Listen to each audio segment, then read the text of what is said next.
네, 오늘 하나님께서 우리에게 주시는 말씀은 구약 943쪽 잠언 28장 15절부터 28절까지입니다. 잠언 28장 15절부터 28절까지 한 절씩 저와 여러분이 교독하겠습니다. 잠언 28장 15절부터입니다. 가난한 백성을 압제하는 악한 관원은 부르짖는 사자와 줄인 곰 같으니라. 무지한 치리자는 포악을 크게 행하거니와 탐욕을 미워하는 자는 장수하리라. 크게 우리 젊은이들 크게 읽읍시다. 사람의 피를 흘린 자는 함정으로 달려갈 것이니 그를 막지 말지니라. 성실하게 행하는 자는 구원을 받을 것이나 굽은 길로 행하는 자는 곧 넘어지리라. 자기의 토지를 경작하는 자는 먹을 것이 많으려니와 방탕을 따르는 자는 궁핍함이 많으리라. 죽은 자는 복이 많아도 속히 구하고자 하는 자는 형벌을 면하지 못하리라. 사람의 낯을 보아주는 것이 좋지 못하고 한 조각 떡으로 말미암아 사람이 범법하는 것도 그러하니라. 악한 눈이 있는 자는 재물을 얻게 만급하고 빈궁이 자기에게로 임할 줄은. 사람을 경책하는 자는 혀로 아첨하는 자보다 나중에 더욱 사랑을 받느니라. 죄가 아니라 하는 자는 멸망받게 하는 자의 동류라. 욕심이 많은 자는 다툼을 일으키나 여호와를 의지하는 자는 풍족하게 되느니라.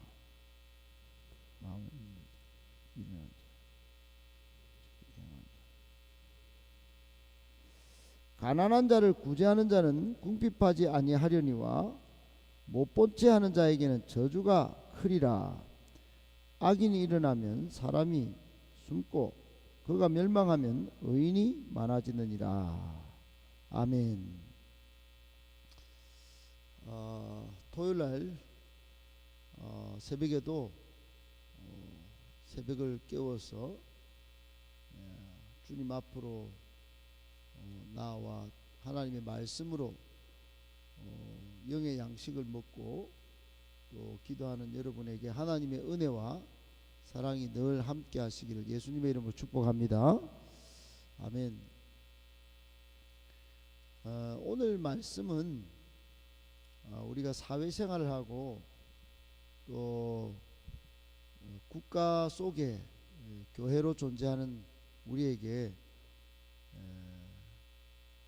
어떻게 하면 나라를 또 잘 섬기고 또 사회생활을 통해서 하나님의 사람으로 좋은 거룩한 영향력을 끼치는지에 대해서 말씀을 주시고 계신 본문인데, 대체적으로 그런 말씀이지만은 우리로 하여금 영적으로나 또 국가의 한 시민으로 살아가는데 꼭 필요한 말씀을 세 가지로 정리하면서 우리에게 주시는 오늘의 하나님의 말씀으로 받도록 그렇게 하겠습니다.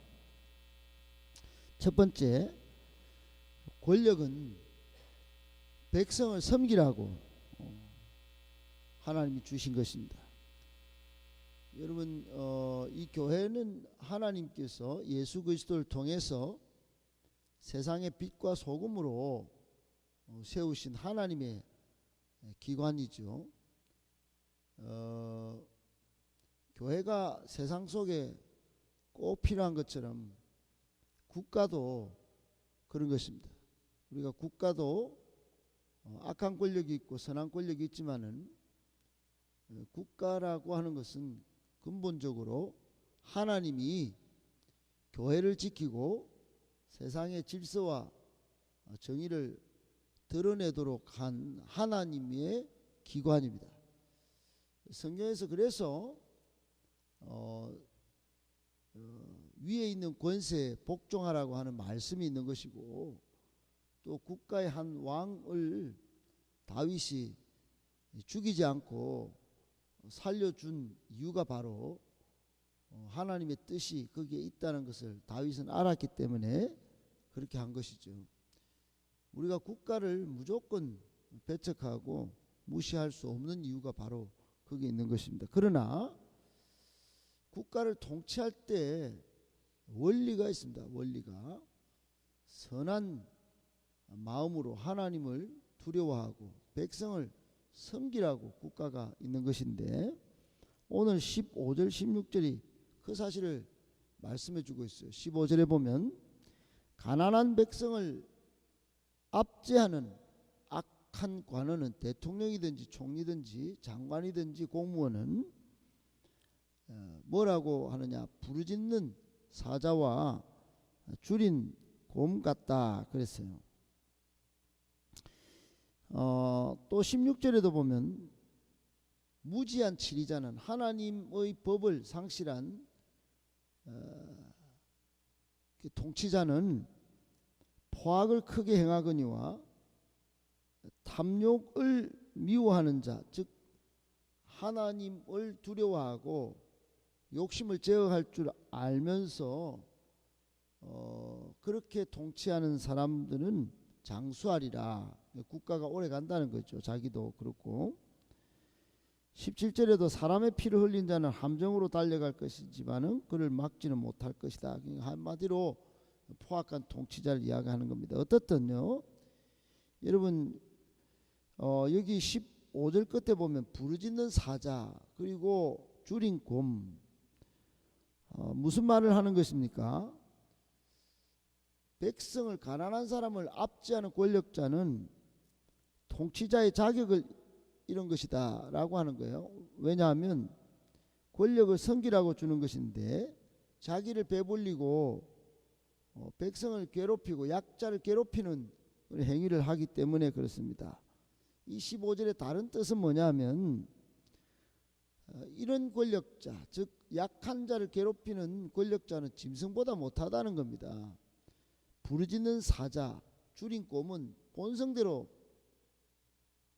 약한 동물을 잡아먹는 거죠. 야망에 충실합니다. 본능에 충실해요.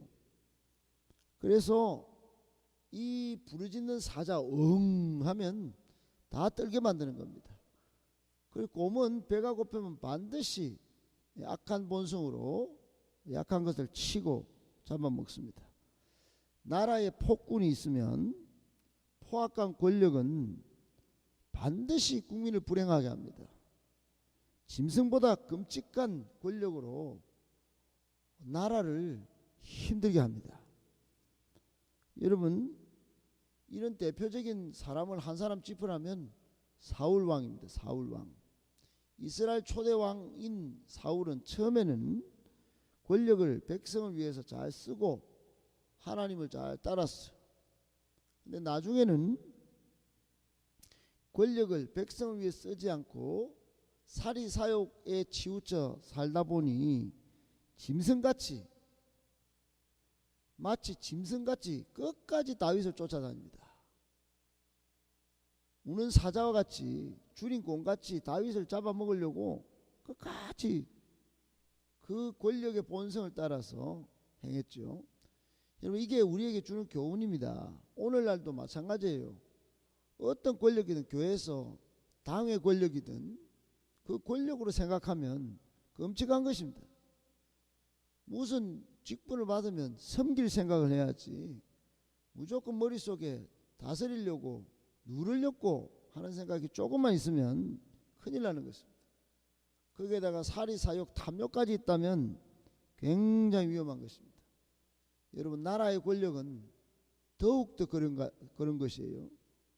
지금 나와 있는 모든 대통령 후보 중에 안 섬기겠다 말하는 사람이 없지만은, 그러나 끊임없이 우리가 5년을 그리고 4년을 지켜볼 때 백성이 섬기지 못할 때는 우리가 한 표를 진짜로 잘 행사해야 되는 것이에요. 권력은 백성을 위해 섬기라고 준 것 꼭 기억하시고, 우리가 조금이라도 위치에 올라섰을 때는 섬기는 일을 다 하셨던 예수님처럼 잘 섬겨서 하나님의 영광을 크게 드러내는 우리 모두가 되시기를 예수님의 이름으로 축복합니다. 아멘. 오늘 말씀 두 번째, 성실히 행하는 자에게 구원이 있습니다. 여러분 오늘 18절을 한번 보세요. 성실하게 행하는 자는 구원을 받을 것이나 굽은 길로 행하는 자는 곧 넘어지리라 그랬어요. 여기 성실, 이 성실은 잘 여러분 보셔야 되는 것이, 구약 성경에 성실이 나오면 신약 성경에 믿음하고 똑같은 동의어로 해석하시면 해석이 잘 될 것입니다. 여러분 신약 성경에 믿음이 없이는 하나님을 기쁘시게 할 수 없고, 믿는 자는 구원을 받죠. 즉 믿으면 구원이 우리에게 주어지는 것이에요. 신약 성경에 믿음이 복음으로 구원을 주는 것과 같이 구약 성경에는 성실이 그 믿음과 똑같은 결과로 주어지는 것이에요. 그러므로 성실은 흠없는 것, 그리고 의로운 길을 가는 것, 완전한 것, 이걸 의미하고 있어요. 성실한 사람은 반드시 흠없이 완전하게 행하고 의로운 길을 가게 되어 있는데, 그런 사람이 구원을 받는다는 것이에요. 여러분 18절 하반절에 보면 9번 길이 등장하죠. 9번 길. 9번 길을 가는 사람은 넘어진다. 사고를 자초하는 거예요. 여러분 성실이 없는 자, 신약 성경의 표현대로 하면 믿음이 없는 사람은 넘어지는 것입니다. 사고를 자초하는 거예요. 파멸을 자초합니다. 영원한 멸망길로 가는 거예요. 즉 불신의 길은 망하는 길입니다. 오늘 18절이 우리에게 교훈하는 것은 믿음의 길, 성실한 길을 걸어가라고 하는 것입니다. 그렇게 갈 때 우리에게 구원이 확실히 주어지고 정말로 잘 되는 길이라고 하는 것입니다. 꼭 기억하고, 여러분 오늘날 내가 생명이 있을 때, 젊음이 있을 때 더욱 성실히 행하고 믿음으로 살아서 나도 살고 다른 사람도 살리는 복된 성도, 정말 하나님이 기뻐하시는 하나님의 직분자들 다 되시기를 예수님의 이름으로 축복합니다. 아멘. 마지막 오늘 말씀 세 번째, 하나님은 뿌린 대로 거두게 하십니다. 여러분 뿌린 대로 거두는 법칙, 이것은 성경에서 빼박 정말로 한 번도 어김이 없이 실천된 정말로 중요한 영적인 원리이자 세상에서 성공하고 승리하려고 결실을 거두고자 하는 사람에게 주어진 빼박 원칙이에요. 정말 중요한 원칙이에요. 갈라디아서 6장 7절에 보면 하나님은 만홀히 여김을 받지 아니하시나니 사람이 무엇으로 심든지 그대로 거두리라, 이런 말씀이 있어요. 무엇으로 심든지 그대로 거두는 거예요. 선한 것을 심으면 선한 것을 거두고, 악한 것을 진작에 좀 심어놓으면 반드시 그게 자기에게 돌아오는 것입니다. 요즘 대통령 선거 딱 보면 참 걱정스럽기도 하고 좀 우습기도 합니다. 뿌린 대로 다 거두는 거예요. 저쪽 욕하면 이쪽에 욕할 일이 또 생기고, 그런지도 모르고 서로 죽으라고 욕하고 비판하고 그렇게 합니다. 여러분 세상의 일이, 육체적인 일이 다 그래요. 뿌린 대로 거두는 것입니다. 19절에 보면, 오늘 본문 19절에 자기의 토지를 경작하는 자는 먹을 것이 많지만은 방탕을 따르는 자는 궁핍함이 많으리라 그랬어요. 뿌린 대로 거두는 것입니다.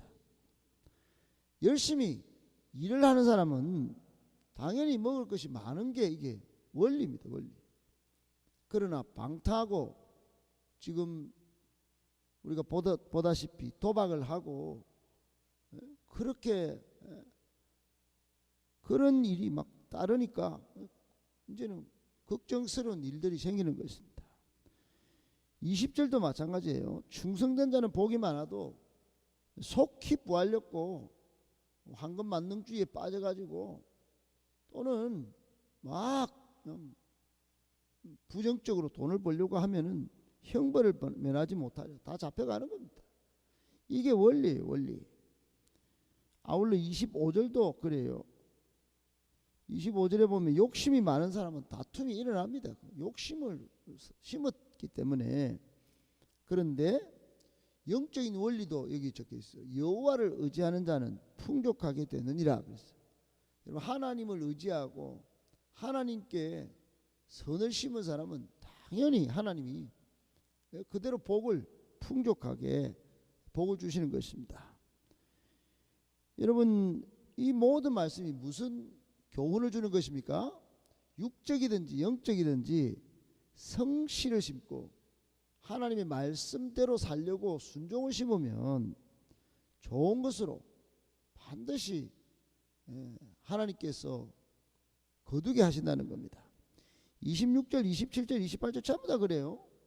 자기 마음을 믿는 사람은 미련하게 되고 지혜를 행하는 자는 구원을 받게 되고 가난한 사람을 구원하면은 구제하면 궁핍하지 않게 되지만은 못 본 채 하면 저주를 받고. 여러분, 어떻든 이 모든 말씀이 다 뿌린 대로 거두는 법칙을 정확히 말씀해 주는 것입니다. 오늘 하루뿐만이 아닙니다, 여러분. 2021년 그리고 다가올 2022년도 그렇게 될 것이고 앞으로 남은 저와 여러분의 인생 가운데 우리 교회의 미래도 뿌린 대로 거둘 것입니다. 창립 40주년을 맞아도 열심으로 합심으로 적극적으로 안 심으면 40년 하나님이 극적으로 은혜 주셔야 조금 먹고 살고 우리 교회가 빛이 날 것이고, 그렇지 않으면 준비 없이 40년을 맞아 본들 여러분, 세상은 더욱 악해지고 교회 미래는 하나님의 극적인 은혜가 없으면요 이게 미래가 암울하게 될 것입니다. 꼭 기억하시고 하나님은 뿌린 대로 거두게 하시는 일로 지금도 일하시고 계시다는 거 꼭 기억하시고 여러분, 하루하루 날마다 성실하고 충성스럽게 하루를 보내시기를, 그래서 마침내 복이 되고 은혜가 되고 성공하시기를 예수님의 이름으로 축복합니다. 아멘.